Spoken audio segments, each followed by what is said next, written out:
దేవుని అతి పరిశుద్ధ నామమునకు మహిమ కలుగును గాక. అనుదినము ఈ హోప్ ఫర్ టుడే వాక్య ధ్యానాలను మీరు అనుసరిస్తూ ఆధ్యాత్మికంగా అభివృద్ధి నందుతున్నారని నమ్మి దేవుని ఎంతగానో స్తుతిస్తూ ఉన్నాను. మాకు కూడా దేవుడు చూపిస్తున్న కృప, ప్రార్థనాపూర్వకంగా ఈ ధ్యానాలను మీ ముందుకు తీసుకొని రావడం. ఇది నా హోప్ ఫర్ టుడే వాక్య ధ్యానంలోనికి మిమ్మల్ని ఆహ్వానిస్తున్నాను. సామెతల గ్రంథం నుండి 20వ అధ్యాయం 22వ వచనాన్ని నేను చదువుతున్నాను. సామెతల గ్రంథం నుండి 20వ అధ్యాయం 22వ వచనం. కీడుకు ప్రతి కీడు చేసేదని అనుకొనవద్దు, యెహోవా కొరకు కనిపెట్టుకొనుము, ఆయన నిన్ను రక్షించును. కీడుకు ప్రతి కీడు చేసేదని అనుకొనవద్దు, యెహోవా కొరకు కనిపెట్టుకొనుము, ఆయన నిన్ను రక్షించును. ఇంగ్లీష్లో ఆ ఫ్రేజ్ని యెహోవా కొరకు కనిపెట్టుకొనుము, ఆయన నిన్ను రక్షించును అనే మాటను చూసినప్పుడు hope in have and he will save you అని తర్జుమా చేయబడింది. హోప్ అనే పదాన్ని అక్కడ వాడారు. అలాగే వెయిట్ ఆన్ లేకపోతే ట్రస్ట్ అనే పదాలు వాడారు. అంటే కీడుకు ప్రతి కీడు చేయవద్దు, చేసేదని అనుకొనవద్దు అని చెప్తూనే ఆ పరిస్థితుల్లో ఎలాంటి కీడు నీకు ఎదురవుతున్నా ఆ కీడుకు ప్రతిగా కీడు తలపెట్టకుండా, ప్రతి కీడు చేయకుండా అలాంటి పరిస్థితుల్లో యెహోవా కొరకు కనిపెట్టుకొని ఉండుము అంటున్నాడు. హోప్ ఇన్ యావే అంటున్నాడు. దేవుని కొరకు కనిపెట్టుకొని ఉండుము, ఆయన నిన్ను రక్షించును అంటున్నాడు. మన చుట్టూ ఉన్న పరిస్థితులు ఎలా ఉన్నప్పటికీ, అది మనలను ఎంత హింసాత్మకమైన పరిస్థితులకు నెట్టివేసినప్పటికీ, దోషణలు చేస్తున్నప్పటికీ, అలాంటి పరిస్థితులలో కూడా కీడుకు ప్రతి కీడు చేయకుండా యెహోవా కొరకు కనిపెట్టుకొని ఉంటే ఆయన రక్షిస్తాడు అని చెప్తున్నాడు. ఎలాంటి పరిస్థితుల గుండా మనం వెళ్తున్నప్పటికీ, ఎలాంటి భయంకరమైనటువంటి శ్రమల గుండా వెళ్తున్నప్పటికీ, ఎలాంటి దుర్భరమైన పరిస్థితుల గుండా వెళ్తున్నప్పటికీ ఒక విషయం ఎప్పుడూ మనం మర్చిపోకూడదు. మనం నిరీక్షించాలి, దేవుని కొరకు కనిపెట్టుకొని ఉండాలి. అది ఎలాంటిదైనా సరే, మనకు ప్రాణ సంకటమైన పరిస్థితులు ఎదురైనా సరే కనిపెట్టుకొని ఉండటం నేర్చుకున్నవాడే క్రైస్తవుడు. కనిపెట్టుకొని ఉండడం నేర్చుకున్నవాడే క్రైస్తవుడు.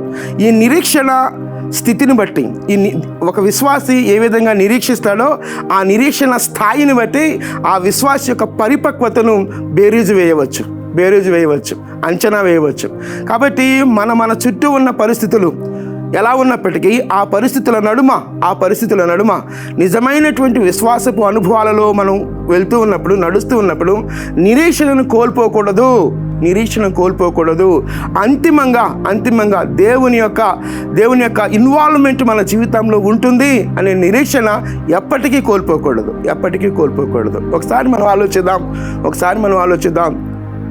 కీడుకు ప్రతి కీడును పూనుతున్నామా, లేకపోతే కీడు చేసిన వారికి ప్రతిదండన లేకపోతే ప్రతిగా కీడు చేస్తున్నామా, లేకపోతే ఆ పరిస్థితుల్లో కూడా దేవుని ఇన్వాల్వ్మెంట్ కొరకు, దేవా ఈ పరిస్థితుల్లో నీ ఇన్వాల్వ్మెంట్, నీ చొరవ నా జీవితంలో చూపించు ప్రభువా అని నిరీక్షించే అనుభవాలు మన జీవితాల్లో ఉంటున్నాయా? ఒకసారి మనం ఆలోచిద్దాం. నిరీక్షించటం మనం నేర్చుకోవాలి. ఎంతగా నిరీక్షించాలి అంటే ప్రాణం పోయే పరిస్థితులు వచ్చినప్పటికీ ఆ పరిస్థితుల నడుమ కూడా ప్రతి కీడు చేయకుండా దేవుని యొక్క ఇన్వాల్వ్మెంట్ కొరకు మనం నిరీక్షిస్తూనే ఉండాలి. అది విశ్వాసం యొక్క పరిపక్వత. కనిపెడదామా? దేవుని సన్నిధిలో నిరీక్షిద్దామా? మన జీవితాల్లో ఏ రంగాలలో మనం నిరీక్షణ కోల్పోతున్నామో ఆ ప్రతి రంగంలో దేవా నేను నిరీక్షించగలిగే కృప నాకు అనుగ్రహించు ప్రభువా అని ప్రార్థన చేద్దాం. చిన్న ప్రార్థన చేస్తాను. మీకు అభ్యంతరం లేకపోతే మీరు ఎక్కడున్నప్పటికీ నాతో కలిసి ఏకీభవించాలని మనవి చేస్తున్నాను. ప్రార్థన. మహోన్నతుడా, జీవము కలిగిన దేవా, మీ ఘననామానికి వందనాలు, స్తుతులు, స్తోత్రాలు చెల్లిస్తున్నాం. మా జీవితాలలో అది సంఘముగానైనను వ్యక్తిగతంగానైనను మేము ఎదుర్కొంటున్నటువంటి ప్రతి పరిస్థితుల నడుమ నిరీక్షణను కోల్పోకుండా కృప చూపించమని వేడుకుంటున్నాం ప్రభువా. నా దేవా, మీ మీద మేము ఆధారపడినప్పుడు, మీ వైపు మేము కనిపెట్టి చూచినప్పుడు నీవు రక్షించే దేవుడుగా ఉన్నావు ప్రభువా.